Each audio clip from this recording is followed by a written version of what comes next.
Welcome back to the podcast. I'm Lance. And I'm Mike. And we are just these guys. What's you know. going on? You got shades on today. I do.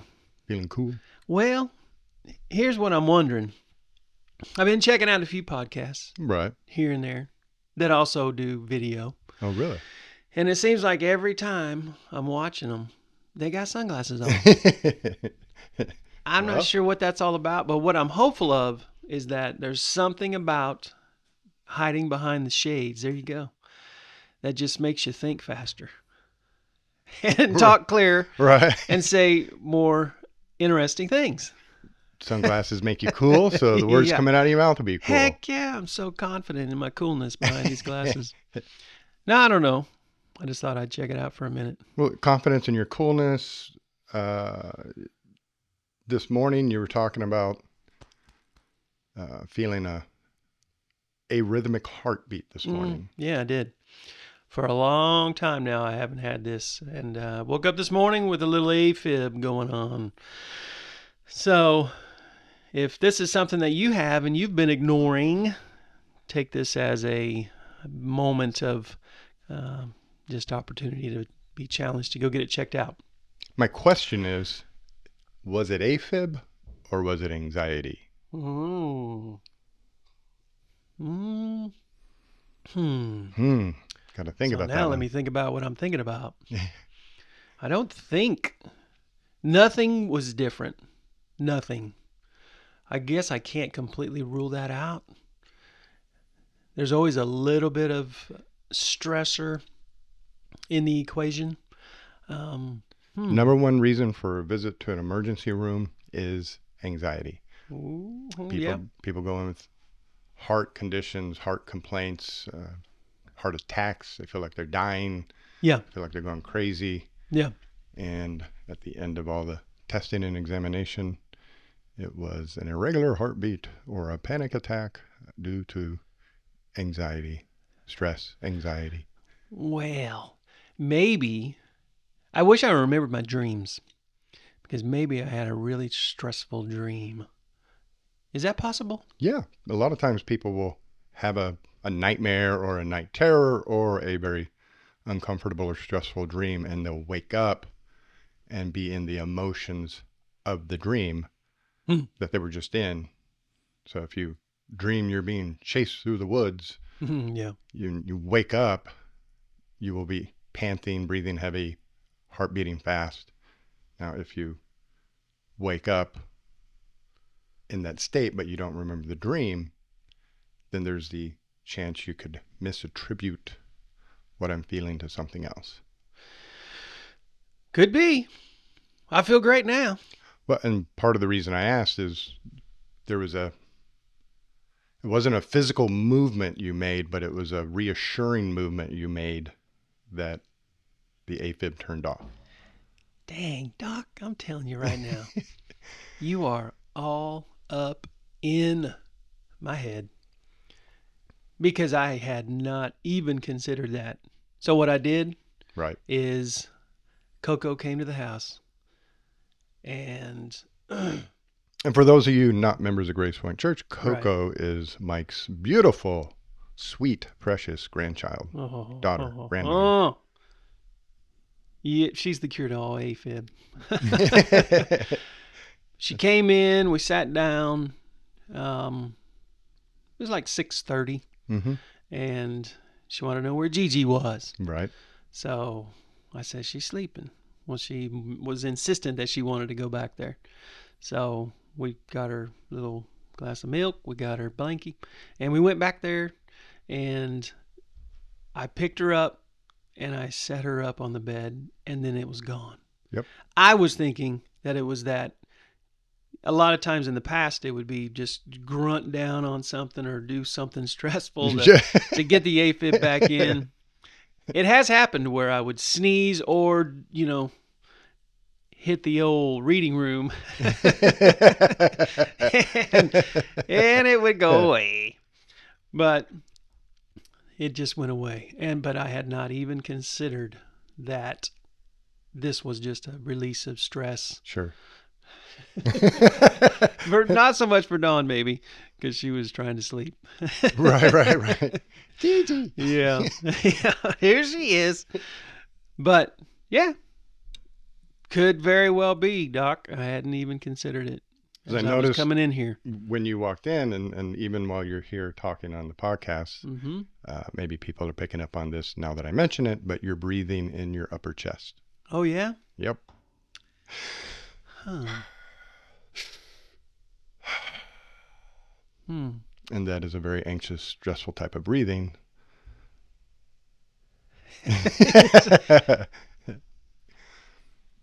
You're making me think. Huh. And it's oftentimes just we can wake up if life's a bit unsettled. We may have unsettling dreams, and then we wake up, we're feeling unsettled because there are unsettled matters in our lives. So we're just feeling unsettled. And once people have a cardiac issue,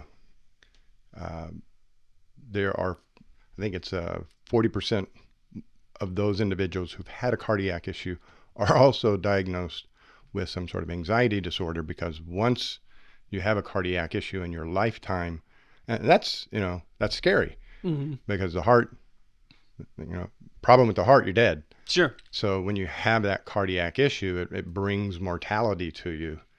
And after you have the cardiac event, whatever it is, then you become very much aware of your heart and every tick and beep and bump. That's true. That's true. I mean, I woke up this morning and first thing, I can tell. But I can feel, and again, you're probably right on this whole thing, but I could feel pressure. Mm-hmm. Because it wasn't beating in rhythm, and I could just, you can feel the difference. Once you know it, you can definitely feel it. But yeah. Well, let me show you how to get it back in rhythm. All right, let's do it, Doc. Because I'm not a physician, but I played one in a movie once. Okay. Take a breath into your belly, Mm-hmm. and you distend it as big as you can get it. You take a breath in your belly and hold it for 1 second, and then let it go. And if your heart is beating irregularly because of anxiety, take it in your belly, hold it for 1 second, and let it go. We'll begin to turn that system down. So if you're having a heart attack, then this ain't going to work. But sure, yeah. And if anybody on the video is wondering, well, maybe he shouldn't be standing there drinking caffeine. There's no caffeine in this. It's just sugar. Sugar. And sugar doesn't cause AFib. No. No. So, that's interesting. Lot to consider there. That's good. You noticed earlier, new news. Yes. How cool is that? Book is now out in hardback. But not yet available in hardback. I just approved the proofs. Yep. And I've had feedback from listeners telling me, stop moving, stand next to the damn microphone. But yes, it's available in hardback now. So it looks like a legitimate book instead of a merit badge book. I like it.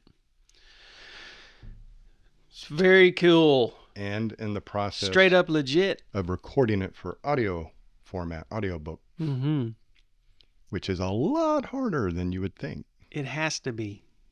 Try reading anything without any, slip-ups at all. Not one single word mispronounced. It is, and out loud, it is not easy. And then to deliver the intention and the meaning, and to not stop your sentence at the end of the page. Yeah. At the period, not the end of the page. Yeah. There's a whole lot of minute technical things that go into doing it that you never really consider. What tripped me up so bad, and again, listeners are now going to start paying attention to this once I say it. Yeah. But my breathing. My first run at it, I went back and listened to it, and I sounded like Darth Vader. 12-2. How to transform your mind. Bye, Lance Ford. Oh. And it's just like, oh my God, there's all this heavy breathing going on in this thing. So how do you do that? Move the microphone, step back, breathe in your belly. Is there any technical thing you can do with the machinery, the equipment? So That's a lot to think about. and then going into the whole editing process of it all, just to make something sound calm and pleasant, but not too calm and pleasant. You know what I'm saying? It's not a sleep aid, right? Reading. It's just my goal is hard to do. My goal is Keith Morrison. Keith Morrison from Dateline. The glasses were, I think that they might have been a little calming, because now that the bright lights on, I'm feeling a little anxious without the glasses. We were trying out sunglasses as a little test. At least I was. Did it improve your mood? Make you? I think so. I think with the sunglasses on, you feel like secret, like you're hiding. Nobody can see you, so yeah. you're more free to do whatever you. That could be. Could be. It's got to be a reason why people wear them indoors. So I was telling my brother about the podcast over the weekend. He didn't realize that it was. He knew about the podcast, but he didn't realize it was also on video. So I showed him. We were in Dallas, and I showed him where to go to get it and all that good stuff. And very first thing he says, I mean, it wasn't within 3 seconds. He says, "Is he a Steelers fan?" He saw the terrible towel. And I was like, heck yeah. He said, okay, I'll listen. Immediately. Well, just for your brother. What number is that? 86. Oh, yeah. Now, 86 is not Lynn Swann, right? Wasn't Lynn Swann 88? Lynn Swann was 88. 86 is Hines Ward. Mm. The second greatest receiver on the Pittsburgh Steelers. Yeah. Lynn Swann and Hines Ward. Yep. I'm excited about football. It's going to be a good year. Yeah. Did you see the quarterback TV show on Netflix? I did. Did you? Yeah. What did you think of Kirk Cousins? I dig that dude. Such character, and I just like him. He's a very likable guy. Oh my God! You know what's happening today? What's that? Today is Tuesday. Yep. And in Kirk Cousins' life, what is Tuesday? Oh, yeah, I don't even remember now. Oh man, you said you watched the show. I did. This is his day off. That's right, family. He spends the day, family day, then he goes to his favorite bookstore and gets books. Yep. He enjoys reading. Yep. He has a copy of 12-2. Uh-huh. So today, I imagine Kirk Cousins sitting down, reading the book.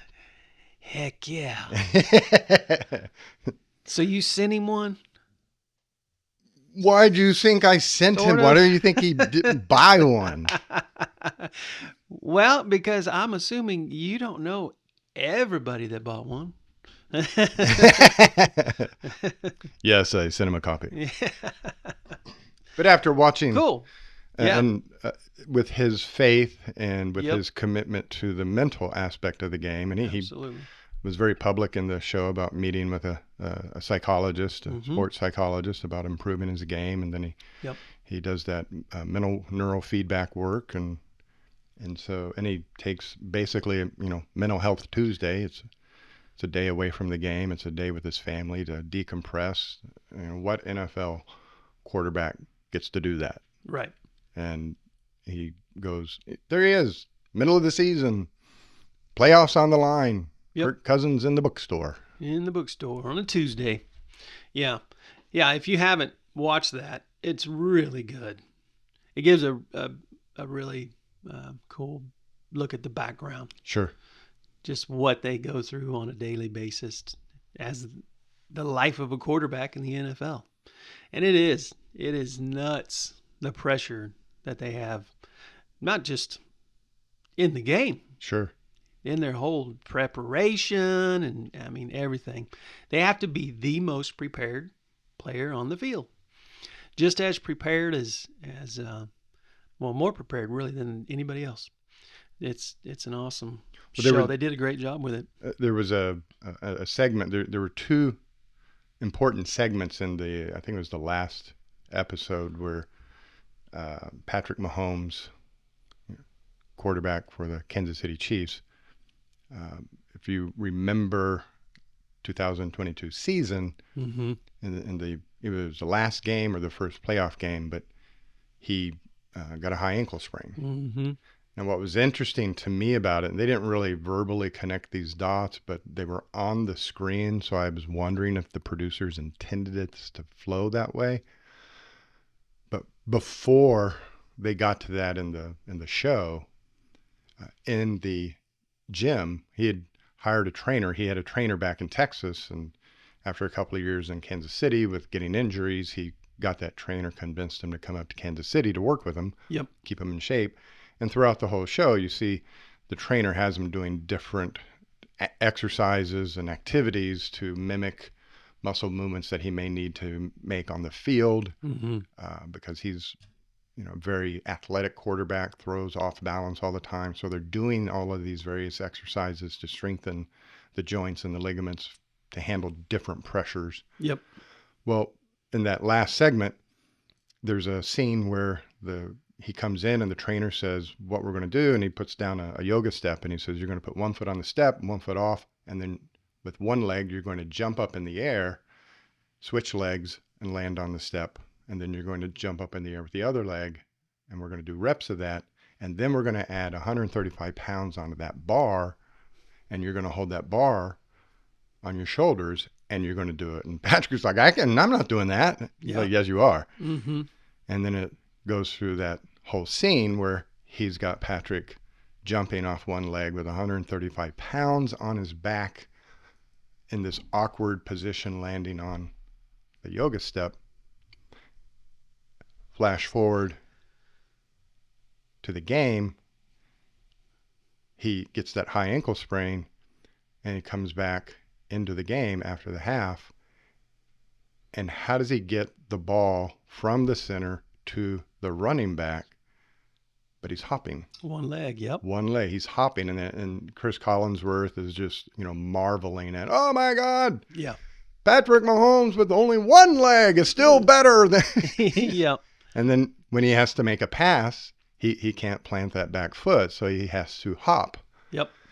And the attention to detail, the focusing on the fundamentals throughout the week, the game preparation. You don't know even Patrick said, I'm not doing that. Yeah. What? Why? Why do that? And it's that preparation, it's the focus on the fundamentals that these athletes have, that when things happen in the games, they're prepared. It's second nature. Yep. And that's what we've been trying to convince our listeners to do mentally, Mm-hmm. is to really dig in and focus on the fundamentals of life, the fundamentals of thinking, the fundamentals of spirituality. Dig in, repetition there, so when the things in life happen, you're prepared. Yep. I was having a conversation with a young lady here last week, and we were just talking about just life in general and the struggles that are out there, and I pointed her right to the book, and I said, listen, there are 4 things that you can work on. Doc calls them fundamentals in this book, and if you can get these to where you are way more in control of these than now, I'm telling you, your life will be better. Doesn't matter what the circumstances are, your life will be better. And so, yeah, it's good stuff.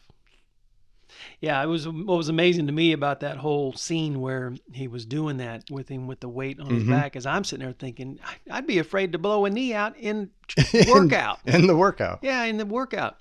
So it's pretty incredible what they go through. And this guy in particular, I think you're right. It's because of that training Mm-hmm. that he was even able to stay in, Yeah. to have the strength for it to just be a high ankle strain. And so, yeah, just that I preparation remember is that amazing. last year because there was, living here in Kansas, there was constant conversation about it. Yeah. But even in that Netflix series, you hear as he's coming out on the field, there's just the background. You hear the reporter kind of announcing on NFL Network that the usual recovery period for a high ankle sprain of this nature is 6 to 8 weeks. 6 to 8 weeks. 6 to 8 weeks to recover, which means you can't physically do anything during that 6 to 8 week period. Right. But he was able to not only get the high ankle sprain, go to the locker room, make sure it wasn't broken, get it taped up, come back, and his other appendages worked well enough. He didn't need the leg. Who needs it? What recovery? I don't need it. Yeah. Just cut it off. Crazy. So I've got a question for you that just kind of hit me here. Talking about these fundamentals and how, you've used the Brady example Sure. for years now. So when it comes to a daily, because I know this is basically your life. Yeah. But when it comes to like a daily example, how many times a day would you say you are, like, even yourself, you catch yourself needing to work on a fundamental? How many times a day do I Yeah. catch myself? Yeah, Well, like violating a fundamental? sure. Because that's the thing. Right. We don't think that we necessarily need to work on it, or we think we're doing better when the reality is we're still a long ways away from where we could be, Sure. because it's yeah, and you've said this too. It is a daily practice of using the fundamentals and being aware of them. That's the biggest thing for me, is just recognizing, okay, there it is. There's that, I'm violating it here. And it's not even so much catching somebody else violating them, but recognizing that helps us. It helps yourself. Where I catch, and when I hear myself say should or don't, I hear it obviously, and I'm laughing in my head. Right. But take the mathematical formula, the summation formula, x plus y equals z. Mm-hmm. And if I tell you z is 5 and x is 2, solve for y. Mm-hmm. Go ahead. Free. Thank you very much. Mm-hmm. So this is how I catch it. I'm like everybody else. I'm not aware of the filter that I'm looking at my life through, Yep. because these mental filters are loaded in where we can't see them. So you're doing something and I'm having an experience. And so this is where the math comes in. You are X, Mm-hmm. Z is my experience. X cannot equal Z. Otherwise it would be X plus what equals X. Yep. X and Z are two different integers. That's why they've got two different letters. So X plus Y equals Z. If you're X and my experience is Z, then why do I feel this way? Mm. X plus Y equals Z. So 2 plus 3 equals 5. So if you snarl at me, Mm-hmm. and my emotional experience is frustration, Mm-hmm. then what is it I'm thinking about your snarl Right. that is generating my frustration? Because your snarl cannot cause my frustration. Yep. So I do get frustrated. I do get irritated. Mm-hmm. I do get stressed. And it is, I know this about myself. And if I can prepare for it in advance, which is another biblical thing, because Jesus said, love and forgive others, right? Right. When do you forgive them? A week after they did it? Now. Yep. Before. An hour after they did it? Mm-hmm. What was that? Before. Before. Because he forgave you Mm-hmm. 2,000 years ago. You hadn't goofed up yet. Right. You weren't even born yet. Right. And he forgave you. Yep. So when I talk about preparing for things that stress me out, essentially I'm saying when I go up there to Spangles, Yeah. there's going to be a long line. People aren't going to know what they're ordering. Somebody's going to try to pay with pennies. Lord, I forgive them. They know not what they do. But I'm walking in the door with that heart of forgiveness. I'm walking in the door anticipating that something in here is likely to irritate or frustrate me because I have a pet peeve of being considerate of other people. Sure. So when I'm in a store and somebody is at the cashier and they don't know what they want to order and they're standing there staring at the menu for half an hour, I find myself, if I'm not prepared in advance, I find myself getting irritated. Mm. Even though you know darn well it just tastes better. And I will feel it, and then there will be the craziest conversation in the world going on in my head. Yeah. Lance, you're thinking they should. Well, they should. Well, that's what's causing your frustration. Let it go. It would be nice if, look at it from their perspective. Yeah, and I feel sorry for Tish because if we go to a concert and there's somebody behind me talking, right, it's like, oh my God, you paid $100 to get in here to have a conversation. I didn't pay to hear you. This is all going on my head. What if it's somebody sitting behind you putting their wet finger in your ear? 38 special? We actually had that happen. He put a wet finger in my ear. Did he put wet finger in your ear? Do you remember? What set me off was when he grabbed Tish's hair. Oh, yeah. He was like tugging at her hair, pulling at her hair and giggling about it. And I could see her. She kept moving her head. And about the time that he grabbed her a second time, that's when I stood up and turned around. And if I recall, because I was a little blinded at that moment, but if I blinded with rage, not alcohol, but I believe my arm went back. Yeah. And you intervened and it's because I wanted to hit him. Held my hand and then held his chest. And that's when security came. But yeah, that was hard. That was one of the more vivid challenges that I've had. Not want to rip somebody's head off. It's just a really good thing he was huge.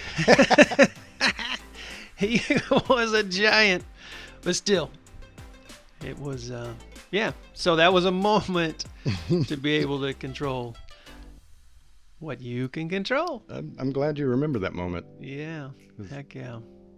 That was nuts. That was the closest to actually hitting somebody I've come in 10 or 15 years. I know, same here.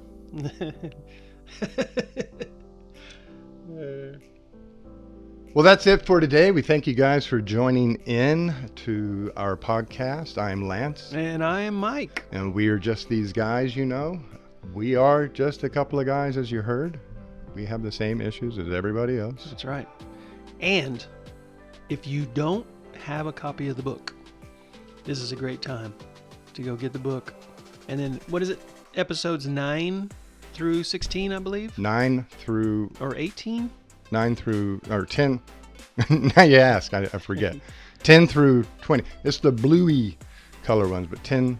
Yeah. If you look at it on YouTube, they're kind of a blue tinted but it goes through thumbnail. the book. But yeah, episode 10 through 20 go through the book chapter by chapter. And that will help with the fundamentals. That's right. That's right. Awesome. So we will catch you guys next week. Have an awesome week. See you.